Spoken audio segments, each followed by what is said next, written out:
Good day for today's video. Using this application, airline application, malalaman natin yung liliparin ng ating mga ibon. Okay. Yung pinaka-air distance niya mula sa release point up to dito sa loft natin, Palo Alto, Calamba, Laguna. Okay, madali lang gamitin itong application na to. Ayan, using the satellite. Lagyan natin ng pin yung ating loft. Ayan. Then, tignan natin ngayon. I-review natin yung mga dinaanan ng ating mga ibon during the race. Ayan. Tayo nga ay nahuli sa training ng club, kaya tayo ay nagsaltos lang dito sa taas, sa may hornalan, para sa marking.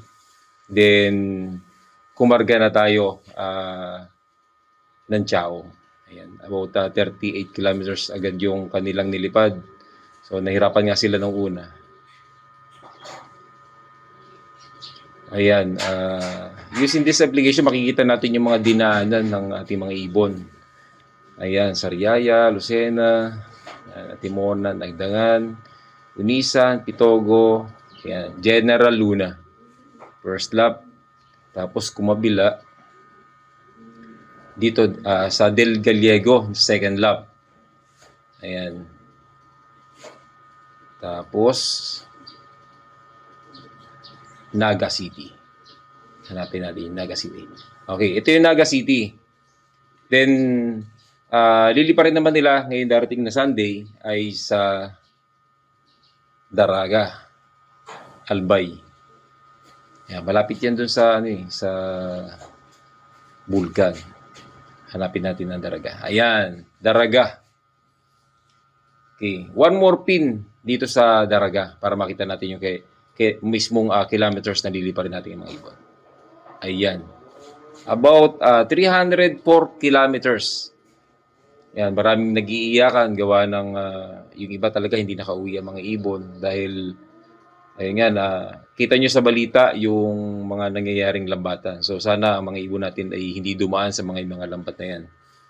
Okay, medyo malayo-layo na po, no? So 304 kilometers ang liliparin ng ating mga ibon. Air distance yan. Okay, good luck po sa mga ibon natin at sana umuwi sila ng matiwasay ngayon darating na Sunday. Yan po yung pasilip natin sa darating na laban ng ating mga ibon. Ayan. Sa mga gustong gumamit ito, ang i-type nyo lang po sa Play Store yung airline application. Ayan. Then download para makita nyo yung mismong liliparin ng ating mga ibon. At makita nyo yung mismong mga lugar na dinaanan nila. Para makita nyo kung gaano kahirap yung lugar ng mga pinagdaanan nila. No? Ayan. Wala pa naman tawid dagat. Oh. Ayan. Pero kung masipag-sipag ang ibon mo, pag dito lumibas sa San Narciso, ay medyo mas mabilis yung liliparin niya. Pero pangkaraniwan yan by land. Ayan. Yan, hanggang dito na lang po yung ating video. Okay, sa susunod na